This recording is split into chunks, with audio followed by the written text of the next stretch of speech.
Baik, Assalamualaikum warahmatullahi wabarakatuh. Selamat pagi, selamat siang, selamat sore, selamat malam, adik-adik semua, mahasiswa Rekayasa Pondasi, Program Studi Teknologi Rekayasa Pengelolaan Bangunan Sipil, Departemen Teknik Infrastruktur Sipil, Fakultas Vokasi. Bertemu kembali dengan saya, Pak Koiri, melanjutkan materi berikutnya, yaitu materi modul 2. Nah, mungkin hari ini kita khususnya itu modul 2A ya. Modul 2A adalah bagian dari modul 2 yang perancangan fondasi. Yang bagian 2A nanti membahas masalah daya dukung fondasi dangkal. Nah, kita mulai bagian modul 2A ini, yaitu daya dukung fondasi dangkal. Nah, untuk memberikan gambaran dulu apa yang dimaksud dengan daya dukung fondasi dangkal, nah ini pertama akan saya sampaikan ini. Gambarnya ini adalah sebuah tes ya. Tes ini namanya plate bearing test. Plate itu adalah plate, ini ada platenya. Bearing itu daya dukung, jadi ini kita akan mengetahui daya dukungnya. Ya, kita ingin mengetahui daya dukung tanah. Ini di bawahnya adalah tanah. Pada waktu ini adalah tanah badan jalan jembatan akses Suramadu yang di Surabaya, yang sekarang sudah diaspal ya. Dulu sebelum diaspal bagian bawahnya kan ada timbunan tanahnya, itu dipadatkan kemudian dan seterusnya sampai keras gitu ya. Nah, kalau sudah itu kita tes berapa sih daya dukungnya dengan cara apa? Plate bearing test ini, yaitu ini diberi, ini adalah semacam piston gitu ya, jack piston, nanti dipompa lewat sini sehingga nanti jack ini akan menekan ke bawah, di bagian di atasnya ditahan oleh ekskavator. Jadi enggak ditekan sehingga menekan ke dalam tanah. Nah, ditekan ini otomatis kan ada beban. Seolah-olah ada beban, diukur bebannya berapa selama proses penekanannya, baik dari piston sini maupun dari pengukur beban sini. Ya, selain diukur bebannya juga diukur ini ada di bawah-bawah ini ada nih kalau kelihatan sini, ini kan ada ya ini pengukur penurunan. Sehingga plat ini kalau ditekan ke bawah gitu, ditekan ke bawah, dia kan akan turun masuk sana. Penurunannya kan sangat kecil, nggak bisa diamati kecuali dengan menggunakan alat. Ya. Sekian ton, berapa mili, sekian ton, berapa mili, begitu ya. Kurang lebih seperti itu. Nah, sampai di sini pengukurannya adalah ton, gaya, ya, F. Ya. Nah, tapi di sini nanti dikonversikan menjadi, karena ini ada luasannya, ada A, ini ada A, apa ya? Maka nanti ada yang itu adalah tegangan di F bagi A, gaya dibagi luasan. Jadi satuannya biasanya kilogram per sentimeter persegi atau ton per meter persegi, atau kemudian bisa juga dikonversi ke kilonewton per meter persegi, itu ya. Ini ada diukur gayanya ini, ya, diukur tegangannya. Selain itu diukur penurunannya oleh penurunannya ini, delta penurunannya ini. Ya, dia diukur penurunannya. Ini adalah penurunan atau bahasanya settlement. Ini satuannya apa satuannya? Ada milimeter, bisa senti, bisa meter. Kalau kecil biasanya menggunakan satuannya milimeter. Jika nanti bebannya dinaikkan sedikit demi sedikit, tegangannya, kemudian penurunan juga diukur sedikit demi sedikit. Ya. Nah, kalau dibuat dalam skematik diagram seperti tampak di sebelah sini, ini seperti ini. Jadi kalau di sini ada P, ada F, kemudian ada luasan, maka di sini ini ada luasan kan ya. Ini ada A, luasan, maka kita punya tegangan. Kalau dalam di sini disebut sebagai beban rata pada satu pada waktu MATEK dulu ya. Rata tegangan itu sama dengan Q sama dengan F per A ya. Jadi Q-nya itu nanti akan diukur. Q-nya berarti kalau F-nya semakin naik, ya A-nya kan tetap luasnya, Q-nya akan semakin naik. Ya. Q-nya naik, diukurlah penurunannya berapa, penurunannya ini berapa. Nanti akan dicatat di sini. Sehingga nanti dibuat grafik seperti ini. Keluarlah grafik. Grafik adalah load per unit area. Load itu kan F.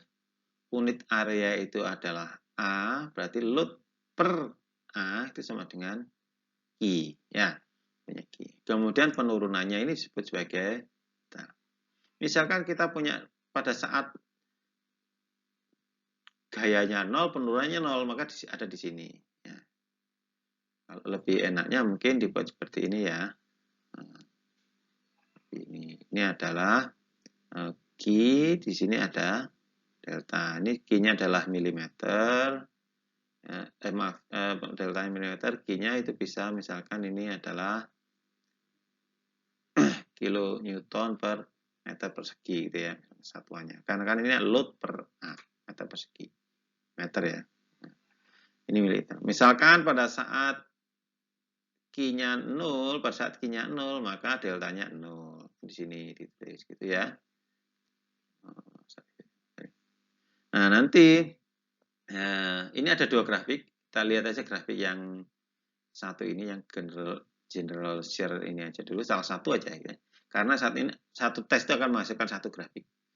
Nah, kemudian Q-nya naik, misalkan di sini, ya, misalkan ini Q-nya 5 kN per persegi, ini penurunannya misalkan 0,2 mm, misalkan di sini diplot, ketemulah titik ini dan seterusnya. Ya.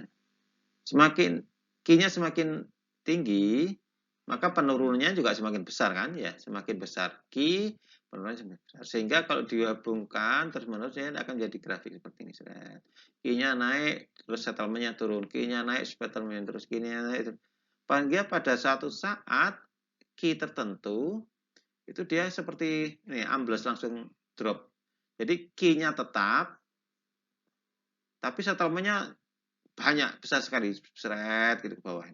Nah, pada saat Q tertentu tetap, karena naik, pada Q tertentu ini, misalnya pada saat Q tertentu ini, dia tiba-tiba amblesnya besar. Jadi tanpa kita naikkan Q-nya, settlement-nya turun besar.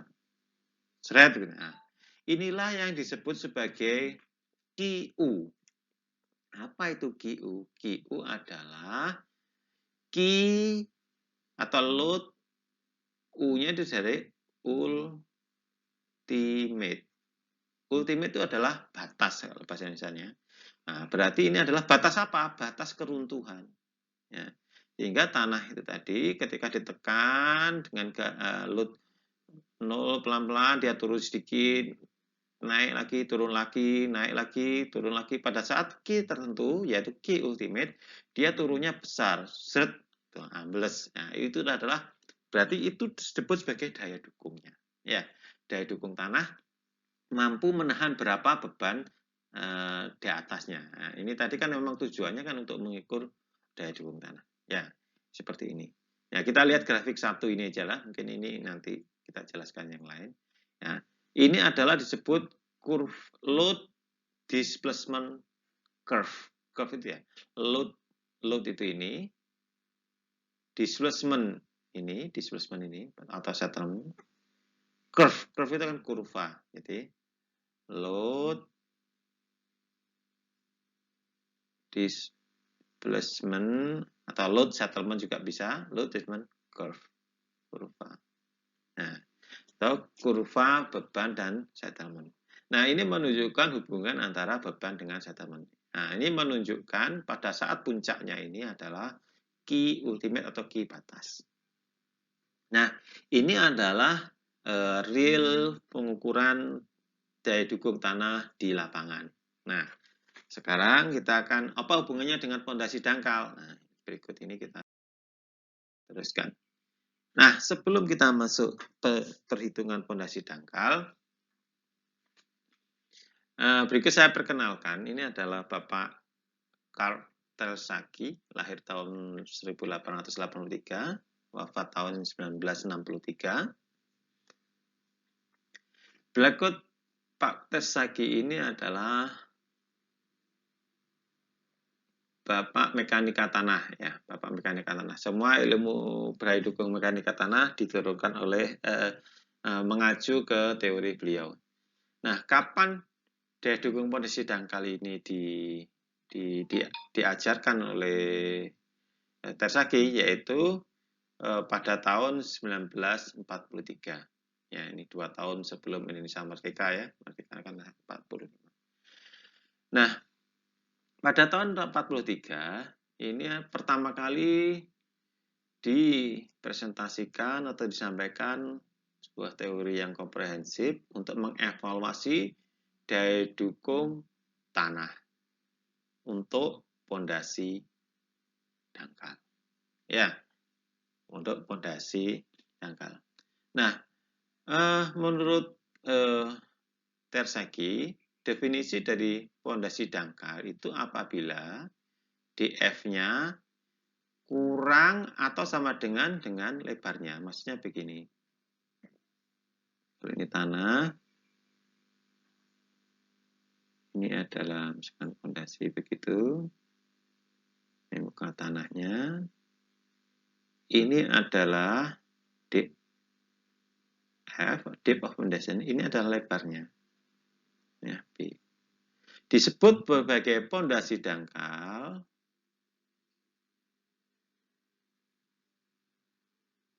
apabila df per B itu lebih kecil atau sama dengan 1. Ya, berarti misalkan kalau lebarnya 1 meter, df-nya 1 meter, itu adalah pondasi dangkal.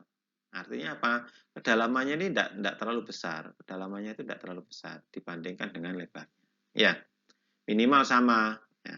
Kalau ini ke 1 meter, 1 meter itu juga disebut pondasi. Nah, namun pada perkembangannya banyak, sesuai dengan investigasi dari beberapa peneliti berikutnya, definisi dari pondasi dangkal ini dikembangkan lagi yang disebut sebagai pondasi dangkal itu apabila df-nya itu 3-4 kali dari lebarnya. Jadi ini bukan 1, tapi ini direvisi menjadi 3 sampai dengan 4. Ya. Ini direvisi. Ya, kalau df per B-nya itu 3 sampai 4, itu disebut pondasi dangkal. Jadi misalkan kalau lebarnya setengah meter, ya, lebarnya setengah meter, maka baru bisa disebut sebagai pondasi dalam apabila, ya, kedalamannya ini 3 atau 4 kali dari ini. Kalau 4 kali 0,5 berarti kan 2 meter, ya, gitu ya. Kalau 3 kali kan 1,5. Ya, kira-kira seperti ini untuk mendefinisikan apa itu pondasi dangkal. Selebihnya kalau lebih besar dari 3-4 kali df-nya, B-nya itu disebut sebagai pondasi dalam. Ya, kira-kira begitu. Nah, ini adalah Tersaki, Bapak Mekanika Tanah. Semua mazhab perhitungan daya dukung dan mekanika tanah bersumber atau mengikuti dari penurunan awal dari Bapak Tersaki. Baik, berikut adalah prinsipnya. Jadi begini, di awal tadi kita sampaikan adalah mengukur daya dukung ultimate dari tanah secara real di lapangan menggunakan plate bearing test. Nah, namun sebenarnya kalau kita punya data-data tanah setempat, kita tidak perlu, mohon maaf, bukan tidak perlu ya, kita juga bisa memperkirakan daya dukung ultimate atau QU ini, daya dukung ultimate ini dari data tanah yang ada. Nah, dari data tanah yang ada. Nanti akan ditentukan data tanah itu apa. Nah, dengan tes-tes data tanah lab itu, tanah itu kan banyak parameter ya, seperti gamma. Kemarin sudah diajarkan di semester 1 ya, di mekanika tanah. Ada gamma, berjenis tanah, kemudian ada C, kohesi tanah, ada V, kemudian dan yang lain-lain. Nah, itu ada beberapa parameter yang bisa digunakan untuk menghitung daya dukung pondasi, dangkal. Nah, pada prinsipnya ada kita perlu mengenal dua istilah ya. Pada saat tadi ditekan QU kan tanahnya runtuh ya, ditandai dengan penurunan berlebihan. Nah, namun ternyata keruntuhan ini ada beberapa istilah lagi, yaitu keruntuhan menyeluruh atau general shear failure. Ini adalah keruntuhan menyeluruh. Kemudian ada istilah lagi adalah local shear failure atau keruntuhan lokal, keruntuhan lokal. Jadi ketika plat tadi ditekan seperti dengan gaya F, kemudian kita punya Q, yaitu sama dengan F per A tadi, maka kalau ditekan semakin besar akan runtuh. Ternyata pola keruntuhannya itu ada yang disebut sebagai ini, yang A ini adalah general shear atau keruntuhan menyeluruh.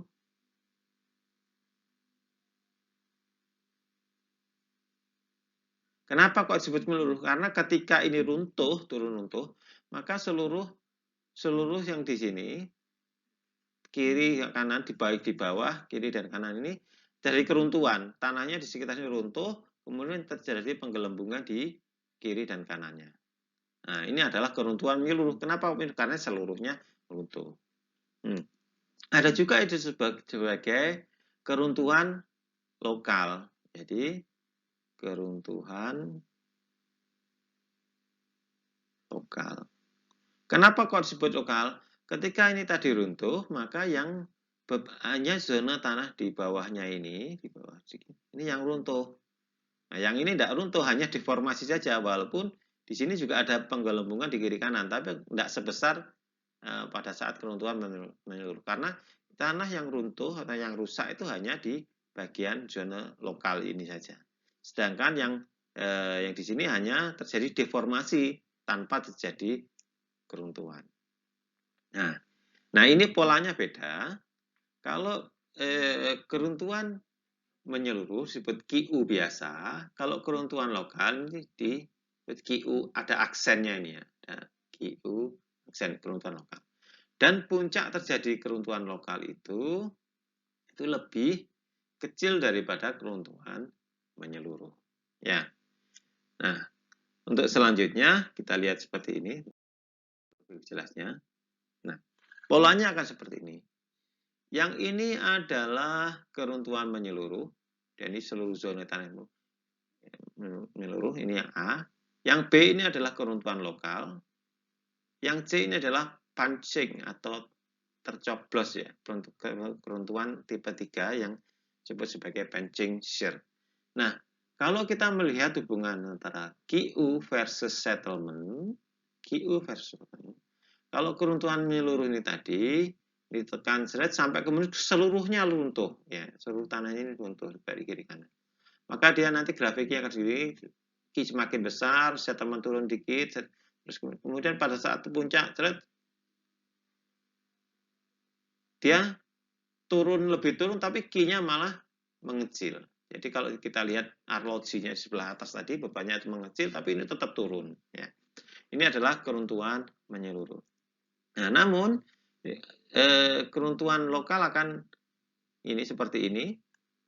Polanya beda, ini naik, Q-nya naik, settlement-nya turun. Nah, pada saat ini tercapailah grek gitu ya, sudah turun. Sudah mulai turun, kemudian masih ada sedikit lagi naik. Nah, baru nyampe puncaknya yang QU tadi, karena tanahnya kan semakin turun semakin padat. Nah, ketika terjadi local shear di sini tadi itu sebenarnya yang runtuh itu hanya di daerah sini saja. Kenapa? Itu sebagai keruntuhan lokal. Nah, tercapainya keruntuhan lokal ini lebih dulu dari keruntuhan general atau menyeluruh. Nah, namun ini kan bukan jenis tanah yang sama. Kalau jenis tanah yang loose atau renggang atau lunak, maka dia cenderung terjadi di sini. Kalau tanahnya padat, keras, baru terjadinya keruntuhan menyeluruh. Jadi fenomena ini berupa bukan fenomena yang sama. Artinya pada tanah tertentu dia akan terjadi keruntuhan lokal, pada tanah yang lebih keras dia akan terjadi keruntuhan general. Ya. Adapun untuk tanah yang sangat lunak dan sangat lepas, dia nggak akan runtuh sini, dia seperti tercoblos, jadi nggak ada pelenggungan kiri kanannya, nggak ada. Jadi langsung turun di sini. Ini kalau tanahnya sangat lunak atau sangat lepas ya. Nah, kapan terjadi keruntuhan menyeluruh? Kapan akan terjadi keruntuhan lokal? Kapan akan terjadi punching shear atau keruntuhan tercoblos? Nah, ini tergantung, tadi kan di awal saya sebut tergantung dari kepadatan tanah, kan, kepadatan tanahnya atau kekerasan tanahnya. Tapi juga ternyata juga selain itu tergantung dari kedalaman fondasinya. Jadi ini di FRB dalam fondasi ini adalah relative density. Jadi semakin ke sana ini semakin padat, semakin ke kiri semakin tidak padat. Ya, semakin tidak padat. Nanti selanjutnya di tes lab nanti bisa tanya dari apa itu relative density. Nah, perbandingan dari angka pori yang paling lepas dikurangi dengan angka pori tanahnya yang akan kita bebani dibandingkan dengan angka pori maksimum dikurangi angka pori minimum. Itu adalah relative density. Nah, setiap tanah dalam kondisi natural di lapangan itu akan mempunyai relative density tertentu. Nah, intinya seperti ini aja sebenarnya. Intinya semakin padat akan cenderung ke arah lokal, general shear. Kemudian semakin dalam ini kalau misalkan di titik ini awalnya general, maka semakin dalam maka akan kejadiannya akan semakin ke arah punching shear. Nah, untuk kondisi umum, maksudnya kondisi umum itu keadaan tanah secara umum yang kita di lapangan dan keadaan kedalaman maka cenderung menggunakan yang ini, ya, menggunakan yang local shear. Tapi kalau mau menghitung ya, apakah benar-benar akan jadi local shear, apa general shear atau punching shear, ya harus taruh dulu relatif densinya berapa, kemudian di FRB-nya berapa, nanti bisa diplot di sini. Nah, ini nanti akan sangat penting untuk menentukan rumus mana yang akan kita pakai, karena berbeda antara rumus general shear sama local shear. Rumus untuk apa? Rumus untuk mencari QU tadi. Yang ini ujungnya kan sebenarnya ujung-ujungnya kan kita mau mencari QU. QU itu apa? Adalah daya dukung ultimate tanah, yaitu daya dukung ultimate tanah dengan menggunakan fondasi dangkal tadi. Nah, ini nanti selanjutnya ini tujuan kita utama adalah mencari QU. Nah, ini Bapak terjadi menurunkan dengan beberapa asumsi macam-macam. Intinya dari data tanah gamma unit B, kemudian kita juga dari data tanah kohesi kalau tanahnya, kemudian ada sudut geser dalam atau internal fixed angle. Semua ini dilakukan di lab ya. Jadi data ini didapatkan dari lab. Kalau tanah punya gamma, punya C, punya V, maka kita bisa menghitung memperkirakan QU-nya. QU itu apa? QU itu tadi daya dukung pondasi, daya dukung tanah terhadap pondasi dangkal itu tadi. Yaitu kondisi ultimate batasnya pada saat runtuh. Berapa? Nah, itu bisa diperkirakan. Ya, bisa diperkirakan dari hasil tes lab. Nah, pada intinya ini ada 3 suku, ada 3 unsur ya. QU itu merupakan daya dukung dari unsur 1, suku unsur 2, unsur ketiga. Yang QC itu adalah sumbangsihnya adalah kelongsoran sepanjang ini, sepanjang garis ini. Nah, ini nanti pengaruhnya dari nilai kohesi. Kemudian suku kedua Kiki adalah, nah, pondasi pada kedalaman tertentu itu kan ada tanah di kiri kanannya kan, di tanah ini. Nah, ini semakin tebal, semakin dalam, berarti ada tanah penyeimbangnya atau counterweight-nya yang mengakibatkan daya dukung pondasinya semakin besar juga. Nah, ini ada suku yang kedua.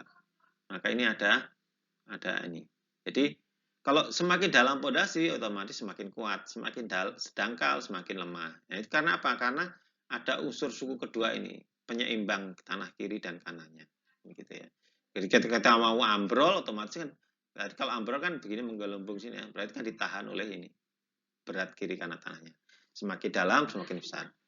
Selain itu ada unsur ketiga, Ki ya, Ki gamma.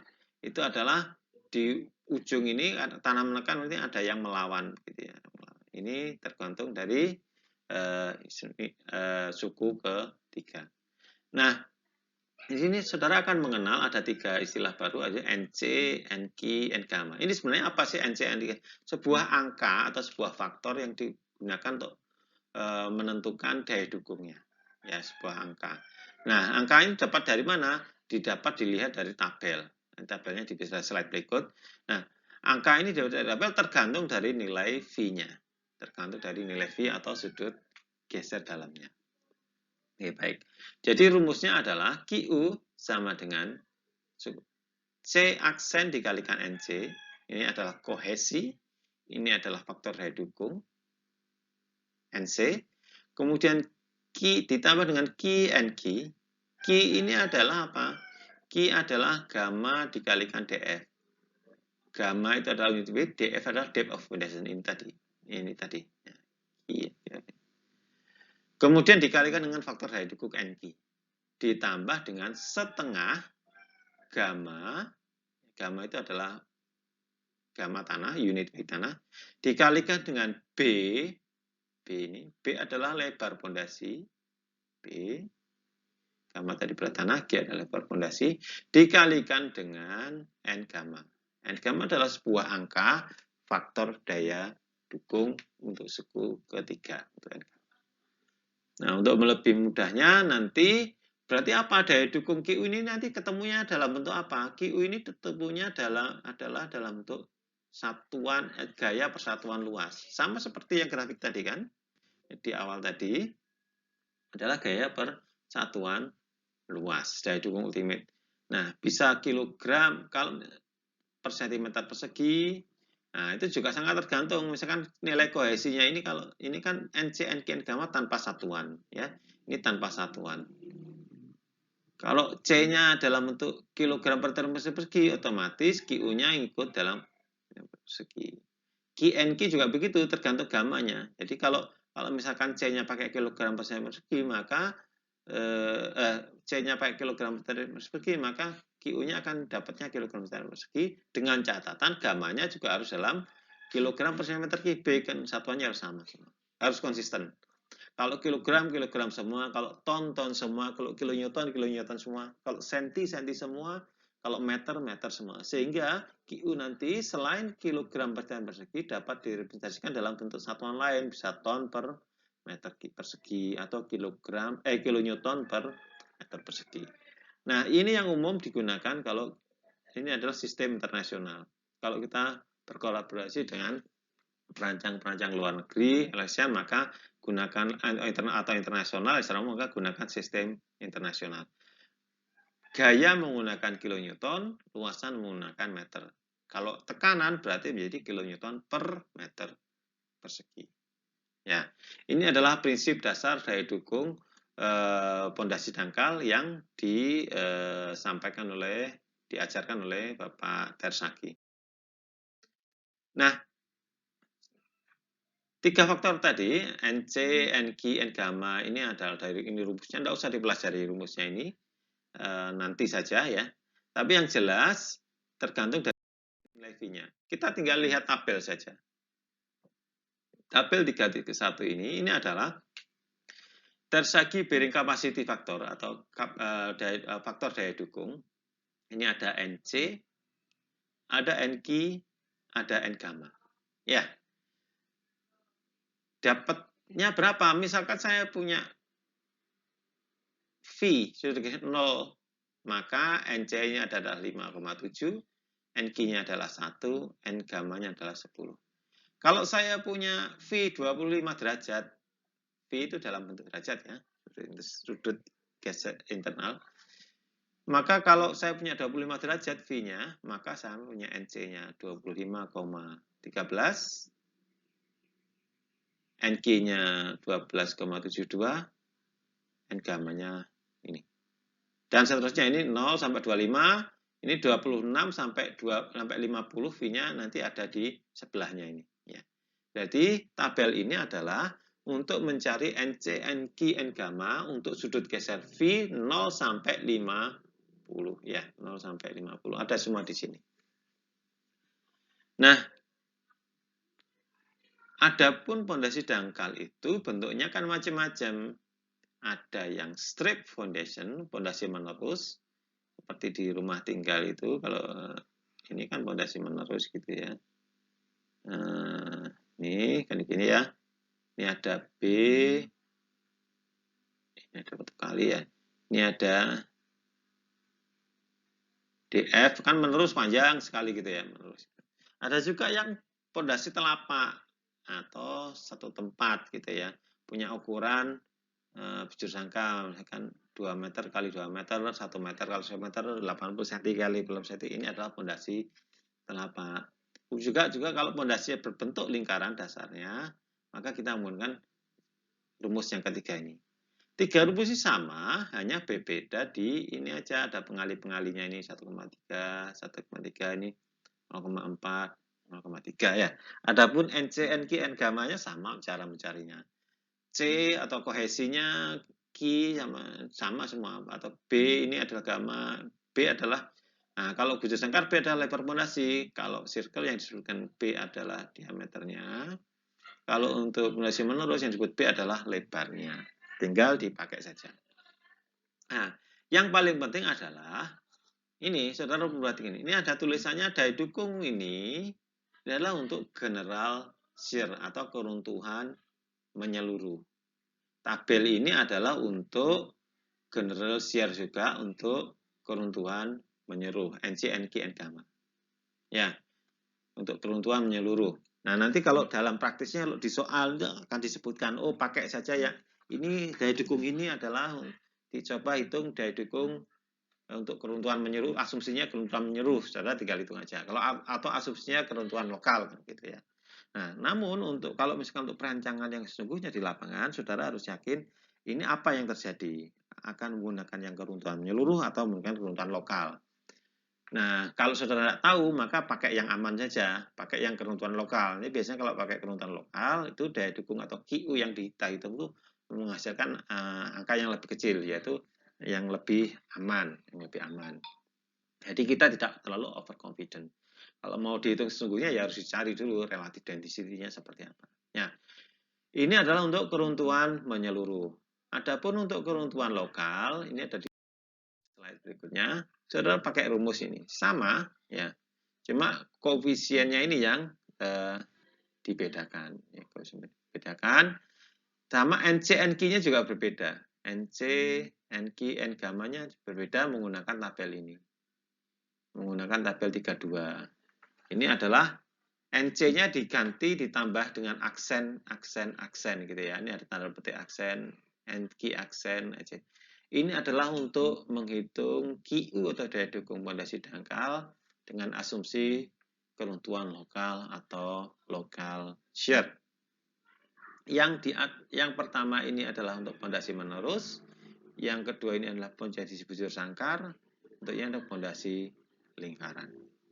Dalam hal secara umum yang saudara tidak ketahui, apakah itu keruntuhan lokal atau keruntuhan umum, maka saudara perlu menggunakan yang local shear ini. Ya, karena menjadikan lebih aman. Karena NC, NQ, N gamanya menghasilkan angka yang lebih kecil. Ya, lebih kecil.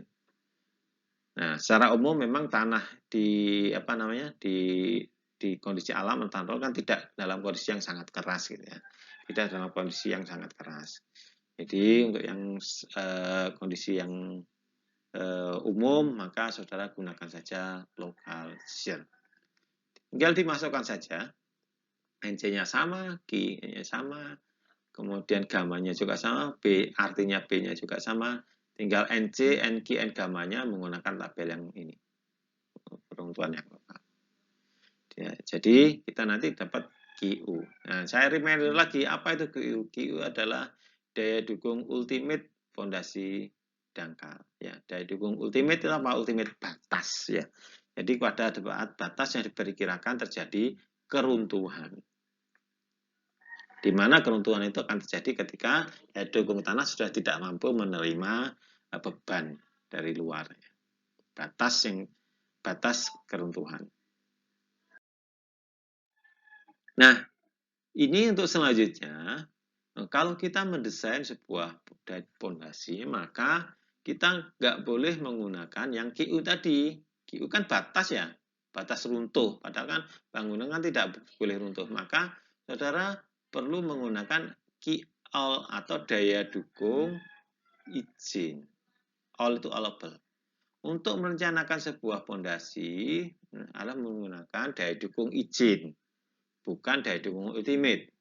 Yang disebut sebagai daya dukung izin atau key allowable itu yaitu daya dukung ultimate yang kita hitung tadi di awal tadi dengan rumus tersakit tadi dibagi dengan Fs. Fs itu apa? Factor of safety.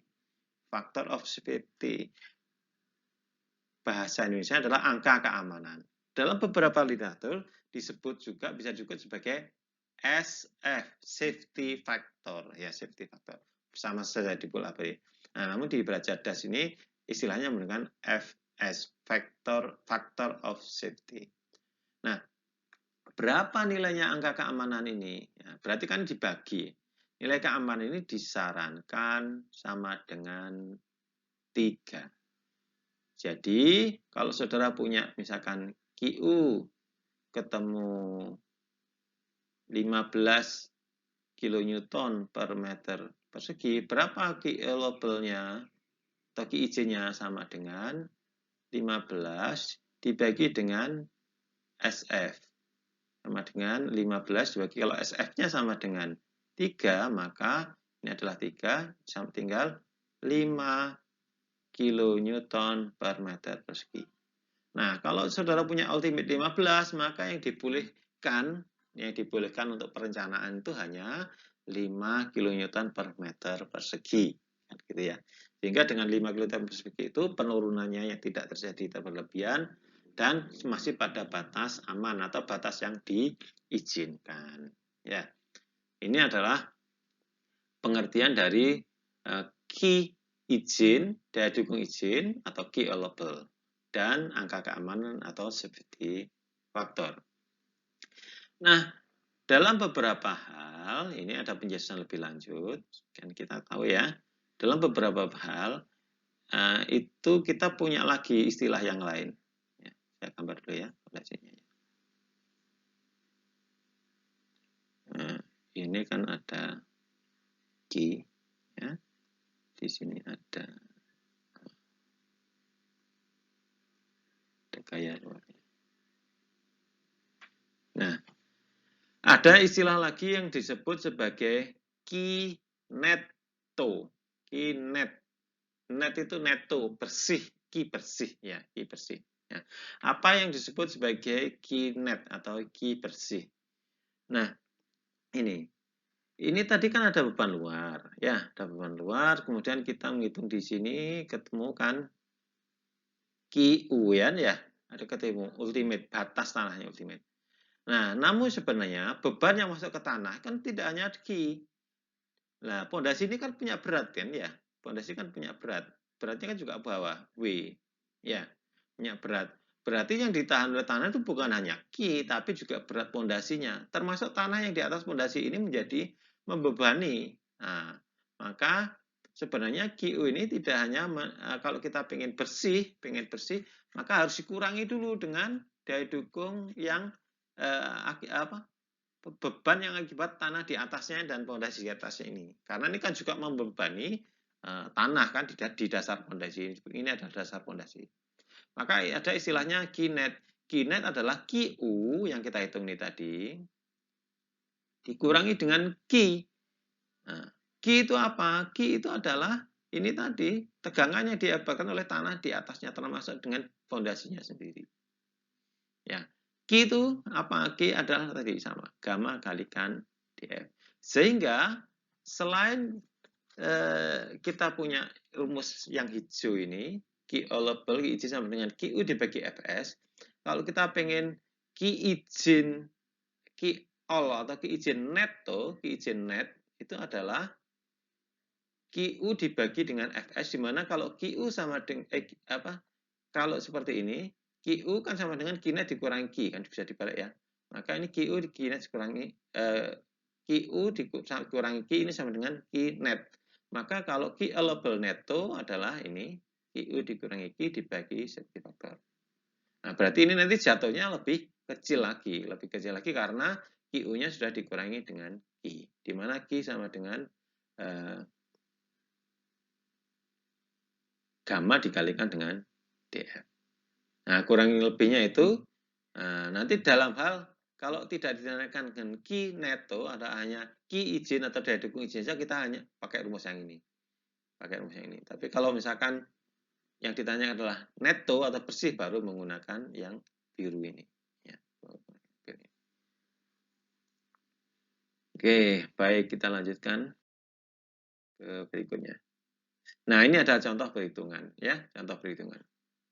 Misalkan kita punya square foundation, berarti adalah fondasi busur sangkar. Ukuran 2 meter kali 2 meter. Ya. Ukuran 2 meter. Berarti B-nya kan 2 meter. Berarti ini kita tahu square foundation B-nya 2 meter. Oke, ini B-nya 2 meter. Kemudian tanah dasarnya mempunyai friction angle atau sudut geser dalam V sama dengan 25. Oke, kita punya V sama dengan 25. Kemudian C atau kohesi sama dengan 20 kN per meter persegi. Kalau ini tadi 25 derajat, ini 25 derajat, ini kita punya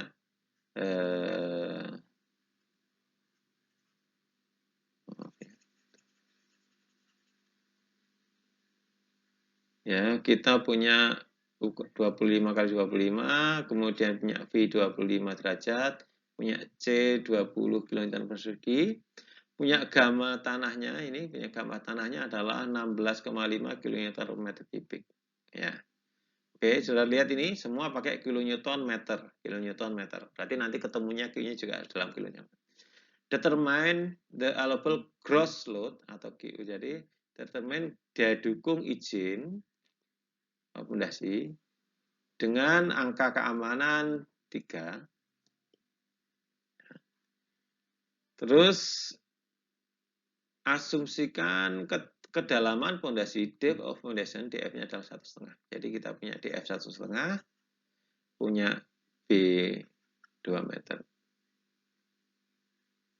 Oke, punya B 2 meter. Nah, kita punya gamma 16,5 kilonewton per meter kubik. Ya. Oke, kita sudah punya jatahnya semua. Lalu apa? Ini jenis fondasinya adalah square foundation. Nah, kalau ke square foundation dengan begitu kita bisa menggunakan rumus ini. QU sama dengan ini. Nah, ini tinggal diambil saja. Ini berarti ini adalah asumsinya ini dengan asumsi general shear failure, berarti kerentuan menyeluruh. Nah, kalau kerentuan menyeluruh maka rumusnya NC-nya nggak pakai aksen kan, NC, NQ, NK besar.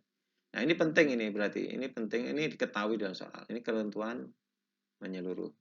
Misalkan kita asumsinya adalah kerentuan menyeluruh. Maka kita tinggal ambil rumusnya, terus kemudian dengan V 25 derajat, dengan V 25 derajat, dari tabel itu kita bisa melihat NC-nya ini, NQ-nya ini, N-gamanya. Silakan dicek di tabelnya sendiri ya. Nah, sudah, kalau berarti kan ini sudah dapat semua angka-angkanya, tinggal dimasukkan rumus. NC-nya sudah ada, NQ-nya sudah ada, N-gamanya sudah ada, C-nya sudah ada, Q-nya sudah ada, gamanya sudah ada, B-nya sudah ada. Tinggal dimasukkan. Ini adalah 1,3 ini adalah C-nya. Ya, C. Ini 1,3 adalah pengalinya. Ini loh rumus ini. C-nya adalah 20. Yang ini, yang 25 ini adalah NQ, yang 12,3 adalah ini adalah NC, ini adalah NQ, ini adalah N gamma. 1,3 adalah pengalinya, ini adalah C-nya, ini adalah C. Kemudian 1,5 adalah DF-nya, 16 adalah gamanya. Berarti DF kali gamma kan Q. Ya. Ini 0,4 ini adalah pengali. Ini adalah gamma. 2 meter itu adalah B-nya. Ini adalah gamma. Tinggal dikalikan saja. Ya, ketemu ini cukup pertama, kedua, ketiga. Jumlahnya, jadi QU sama dengan 1078,9 kilonewton per meter persegi. Ini ya, kilonewton per meter persegi. Gaya persatuan luas. Nah, tapi ini kan belum menjawab. Yang kita tanyakan tadi apa?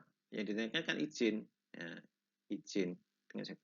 Maka kita Q all izin sama dengan QU dibagi SF.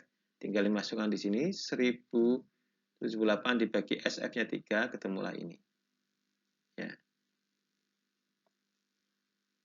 Nah, ini tadi kan masih gaya persatuan luas. Kalau ditanya berapa total load yang mampu diterima atau Q, dalam hal ini ya Q. Setara dengan berapa sih izin 359,5 km persegi? Ya sudah, kan ini kan masih gaya persatuan luas. Ya, dikalikan aja. Ini kan tadi kan di sini, kan Q all-nya kan di sini ya. Q all-nya di sini.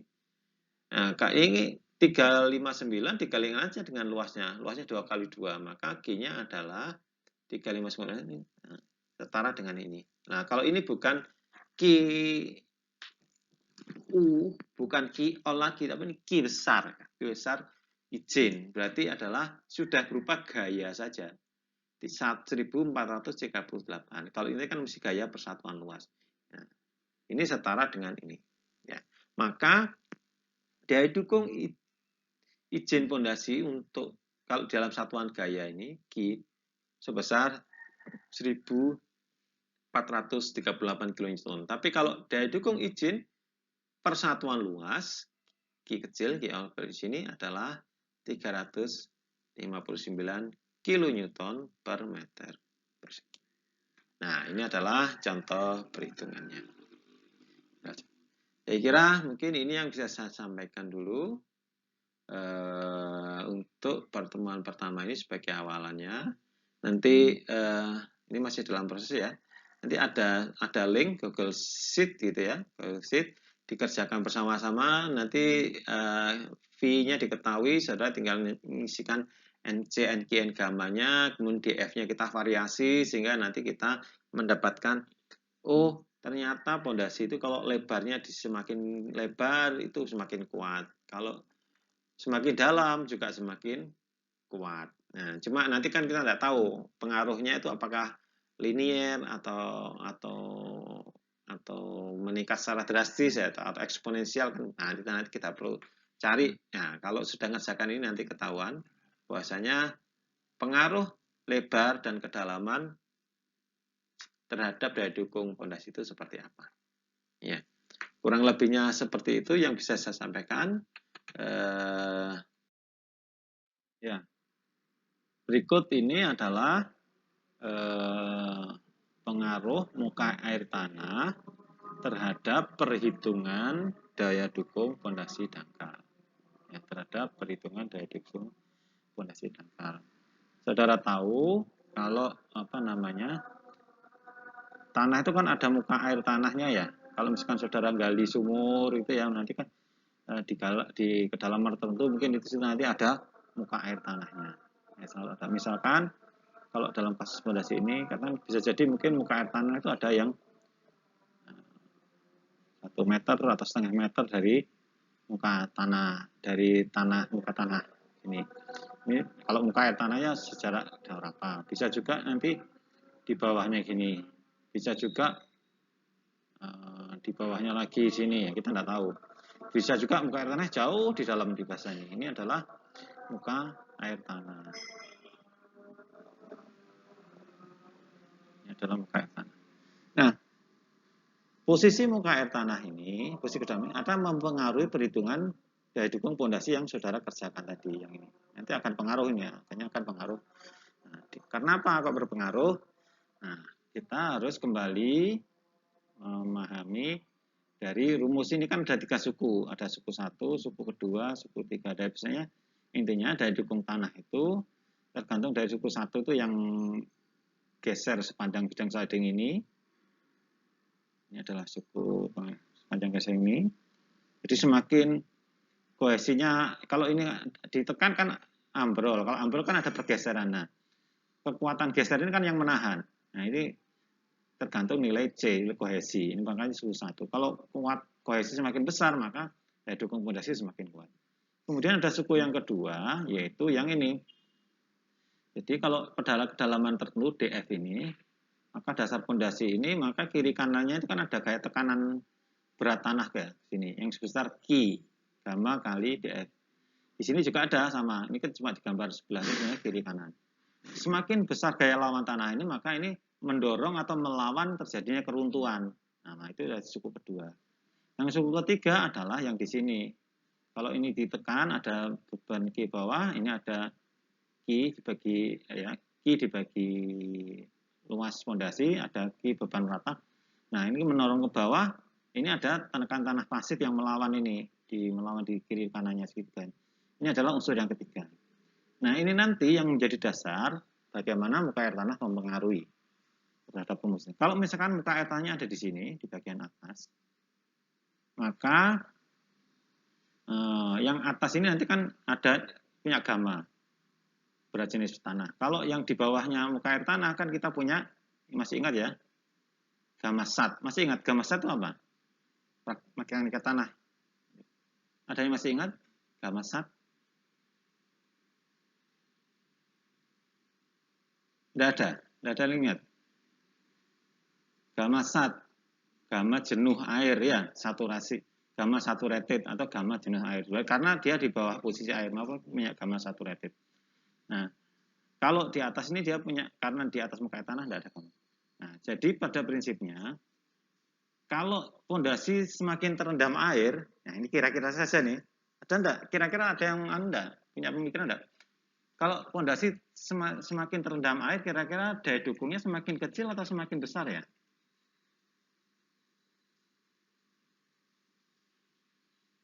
Ada yang punya jawaban?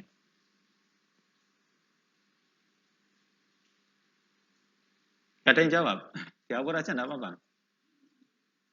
Pondasi yang terendam air seperti ini, dibandingkan pondasi yang enggak ada airnya, enggak ada muka tanahnya, kira-kira kuat mana? QU-nya. Besar mana? Ya, betul. Kuat yang enggak ada airnya. Jadi semakin ada airnya, semakin tinggi muka air tanahnya, jadi semakin tinggi maksudnya semakin mendekati muka tanah, maka daya dukung pondasi QU-nya akan semakin kecil. Nah, berkurangnya semakin seberapa? Nah, itu bisa dihitung itu nanti. Nah, prinsipnya seperti tadi, kalau misalkan muka air tanahnya itu ada di atas, maka yang dipengaruhi muka air tanahnya di sini, maka yang terpengaruhi adalah kan berarti kan semua itu ke bawah kan kena air, maka suku 1 berpengaruh, suku 2 juga pengaruh, suku ketiga ini juga pengaruh. Cuma karena yang pengaruh hanya gamma, maka yang ini enggak pengaruh, kan C, tinggal masukkan aja. Nah, nanti mendetailnya seperti ini. Nah, kasus ini. Kasus pertama, bila muka air tanah berada sejarak D, sejarak D dari dasar pondasi. Maka ini perhitungannya akan berubah seperti ini. Rumusnya tetap, tapi yang berubah adalah Q-nya. Nah, tadi kan Q kan ada di sini ya. Karena awalnya kan Q sama dengan gamma kalikan DF. Nah, sekarang gamanya kan ada dua, ada yang gamma biasa, jarak DF kurangi D, ini menggunakan gamma efektif. Kalau air itu, kalau ada airnya kita harus menggunakan gamma efektif. Gamma efektif adalah gamma saturated, diketahui, dikurangi dengan gamma water. Jadi gamma efektifnya harus dicari dulu. Nah, jadi Q di sini, karena gamanya ada dua, maka yaitu gamma tanah biasa dikalikan dengan dF min D, itu maksudnya ini, kan gamma dF min D adalah jarak dari sini ke sini. Nah, gamma biasa yang gamma tanah biasa itu dikalikan dF min D, ditambah dengan gamma efektif dikalikan D. Nah, gamma efektif kan di sini, dari sini di sini ya. Ini kalikan D jaraknya sini. Nah, jadi di sini ada gamma dikalikan. Karena ini dF min D, dF min D. Yang di sini adalah gamma efektif dikalikan dengan D. Maka rumus Q-nya ini aja yang berubah. Ya. Karena rumus Q-nya berubah, maka Q yang awalnya tadi Q ini nanti kita perlu masukkan ke sini. Nah, untuk suku yang ketiga, gamanya ini, kan suku ketiga itu di mana? Suku ketiga kan yang di bawah ini tadi kan, ya dia kan di sini kan. Berarti dia kan juga di bawah air. Maka gamanya ini harus diganti dengan gamma efektif. Dari mana? Dari ini tadi. Masukkan sini. Rumusnya tetap, cuma Q sama gamanya yang dirubah. Nah, kalau misalkan Q muka air tanahnya ini pas di berdasar fondasi, bagaimana cara menghitungnya? Nah, ini kan Q kan sini, gamma kali DF kan di situ. Ini kan tidak ada airnya, berarti tetap gamma sama ini tetap. Nggak ada gamma efektif. Maka ini yang dimasukkan ke sini seperti semula. Sedangkan yang suku ketiga, yang di bawah sini, tadi kan ini berarti di bawah air. Ini diganti dengan gamma efektif. Masuk sini. Ya, masuk sini. Nah, untuk kasus yang ketiga, ini kan yang pertama kalau terletak D di atas fondasi, yang kedua terletak tepat di dasar fondasi. Kemudian untuk kasus yang ketiga, apabila muka air tanah ini terletak di bawah dasar fondasi, jadi sejarak di bawah dasar fondasi, maka yang berarti kan suku keduanya kan nggak berubah, kan di sini kan Q ya, kan nggak ada airnya, maka ini tetap, ini tetap, terus ini nggak berubah. Sedangkan gamma yang di belakang ini diganti dengan gamma average, itu gamma rata-rata. Average itu bahasa Inggris ya, bahasa Indonesia kan gamma rata-rata. Nah, sekarang bagaimana kita menghitung gamma average-nya? Kita menghitung gamma average-nya bagaimana? Nah, itu nanti kita tinggal masuk saja di rumus ini. Ya, saya kira mungkin itu penjelasan saya. Intinya gamma average itu nanti di rata-rata antara yang di sini, itu kan gamma kali D. Nah, yang di sisi bawah ini, nah, yang cone-nya ini adalah gamma efektif dikalikan B D. Kalau D-nya terlalu jauh di bawah B, maka dianggap kembali ke rumus semula. Jadi gamanya tidak perlu dirata-rata, langsung pakai gamma ini. Saya kira mungkin itu, karena mungkin ada saya ada tamu. Ini nanti saya share ya, saya share, bisa di-install ulang. Untuk tugas berikutnya, saudara perlu melengkapi yang di Excel di Google Sheet itu. Bisa dipahami ya? Baik, kita lanjutkan dengan contoh perhitungan. Untuk perhitungan daya dukung fondasi dangkal akibat pengaruh muka air tanah. Sebagaimana pada contoh soal ini, kita mempunyai fondasi dangkal sedalam 1,5 meter dengan lebar 2 meter. Nah, dengan data tanah seperti ini, ada gamma tanah 16,5 kN per meter kubik, Kemudian kita karena ini di dalam air, maka harus ada data gamma saturated atau gamma tanah jenuh. Dalam hal ini sebesar 17,5 kN per meter kubik. Baik. Nah, ini diketahui muka air tanah berada di kedalaman 0,8 minus 0,8 dari muka tanah asli. Nah, jadi kalau posisinya di sini berarti kita menggunakan rumus case 1 atau kasus 1 untuk daya dukung fondasi dangkal yang dipengaruhi oleh muka air tanah. Maka langkah pertama kita harus menghitung gamma efektif, yaitu gamma saturated dikurangi gamma water. Untuk gamma air kita anggap 10 kN per meter kubik ya, untuk satuannya ini ya.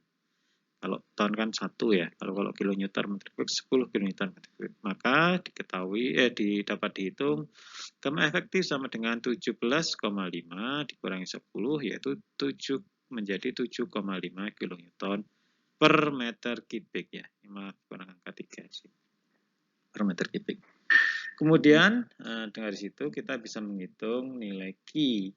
Nah, nilai Q-nya ini awalnya kan Q sama dengan gamma df, tapi karena ini Q1 maka Q adalah gamma ini dikalikan 0,8 ditambah gamma yang efektif dikalikan tingginya ini. Tingginya ini adalah 1,5 dikurangi 0,8.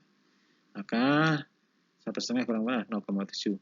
Jadi gamma kali 0,8 tambah gamma efektif kali 0,7, 16,5 kali 0,8 tambah 7,5 kali 0,7. Maka ketemu 18,45 kN per meter persegi. Nah, kalau saya ini tinggal dimasukkan saja dari rumusnya ini.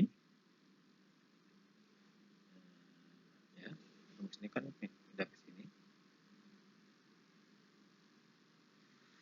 Maka 1,3 C-nya 20 kalikan NC-nya 25,13 ditambah 18,45 ini adalah Q dikalikan dengan 12,72 ini adalah NQ ditambah 0,4 kali 7,5 ini adalah gamma efektif ya, karena di bawah air gamma efektif kita kalikan dengan 2 adalah lebar fondasi dikalikan dengan 8,34 ini adalah N gamma, sehingga diketahui hasilnya 938,1 kN per meter persegi.